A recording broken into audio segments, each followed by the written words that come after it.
Musa alayhissalomga odamlar juda ko'p azor berganlar. O'zlarining davrlarida juda ham qattiq azor chekkanlar.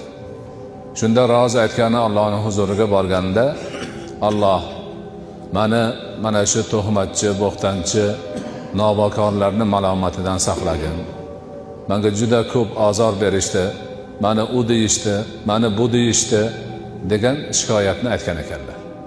Shunda Alloh aytgan ekanki, ey Musa, ular meni tinch qo'ymaydi-yu, seni tinch qo'yarmidi? Bandalar Allohga har xil gaplarni aytishadi. Novakorlar hech narsadan qaytishmaydi.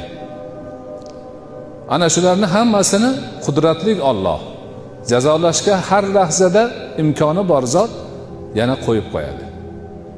Shoyat bular bir tavba qilsa, shoyat o'zini o'nglab olsa, imkoni boshqacha bo'lsa, ma'nolari ana shunday. Musa alayhissalomga odamlar juda ko'p azor berganlar. O'zlarining davrlarida juda ham qattiq azor chekkanlar. Shunda rozi aytgani Allohning huzuriga borganda, Alloh mana shu tuhmatchi, bo'xtanchi, novakorlarni malomatidan saqlagin. Menga juda ko'p azor berishdi, meni u deyishdi, meni bu deyishdi degan shikoyatni aytgan ekanlar. Shunda Alloh aytgan ekanki, ey Musa, ular meni tinch qo'ymaydi-yu, seni tinch qo'yarmidi? Bandalar Allohga har xil gaplarni aytishadi. Novakorlar hech narsadan qaytishmaydi.